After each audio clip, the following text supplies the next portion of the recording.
Hello friends, আজকে আবার একটা নতুন রেসিপি নিয়ে আপনাদের সাথে হাজির হয়েছি। শিম খেতে কে কে ভালোবাসেন আর কে একদমই খেতে ভালোবাসেন না, অবশ্যই কিন্তু আমাকে কমেন্টে জানাবেন। আর এইভাবে যদি একবার শিম রান্না করেন তো বিশ্বাস করুন, গরম গরম ভাতের সাথে আর কিচ্ছু লাগবে না।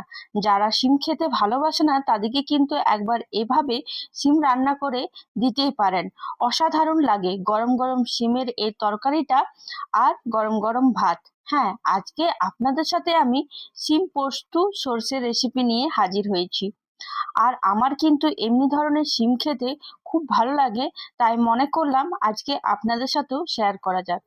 আমি এখানে শিমটাকে ভালো করে ধুয়ে নিয়েছি আর দু সাইডে পাতলা সুতোর মতন যে অংশটা বেরোয় সেটা ভালো করে কেটে নেওয়ার পর দুভাগে করে কেটে নিলাম।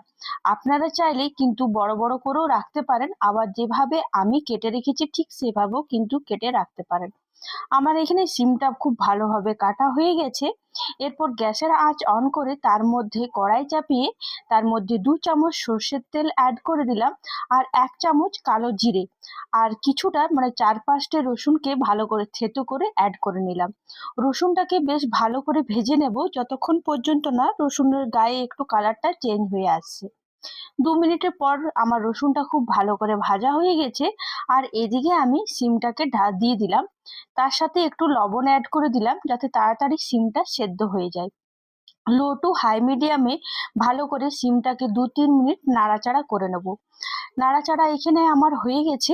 এরপর লো টু হাই মিডিয়ামে 4 থেকে 5 মিনিটের জন্য ঢাকা দিয়ে রেখে দেবো। এদিকে একটা পেস্ট তৈরি করব, তার জন্য এক এক চামচ আমি এখানে পোস্ত নিয়েছি আর 1 চামচ কালো সর্ষে আর সাদা সর্ষে নিয়েছি। আপনাদের কাছে যদি কালো সর্ষে থাকে, সাদা সর্ষে যদি না থাকে তো সেক্ষেত্রে কিন্তু কালো সর্ষেটা 2 চামচ অ্যাড করবেন, আর যদি সাদা সর্ষে থাকে তো দুটো দিয়ে কিন্তু অ্যাড করবেন। এরপর আমি দুটো কাঁচা লঙ্কা আর সামান্য একটু লবণ আর জল দিয়ে ভালো করে মিহি করে পেস্ট তৈরি করে নিলাম। লবণটা এই কারণে দিলাম যাতে সর্ষে বাটাটা তিতো না হয়ে যায়। আর এদিকে আমার 4 থেকে 5 মিনিট হয়ে গেছে, আমি ঢাকা খুলে নিলাম আর একবার খুব ভালো করে নাড়াচাড়া করে সামান্য একটু জল অ্যাড করে তার মধ্যে একটু হলুদ গুঁড়ো আর Kashmiri red chilli powder add করে দিলাম। আর বেশি কিছু আর এখানে কিন্তু মশলা একদমই লাগবে না। আর এই রেসিপিটা যখনই করবেন অবশ্যই কিন্তু সর্ষের তেলে করবেন, তাহলে দেখবেন স্বাদটা আরো দুগুণ বেড়ে যায়। একটু ভালো করে জলটা ফুটে গেলেই আমরা যে পোস্ত সর্ষেটা বেটে রেখেছিলাম সেই পোস্ত সর্ষেটা এখানে অ্যাড করে দেবো। আর তার সাথে লো টু হাই মিডিয়ামে ভালো করে 2-3 মিনিট নাড়াচাড়া করে এখানে আমি 3 থেকে 4 মিনিটের জন্য ঢাকা দিয়ে রেখে দেবো।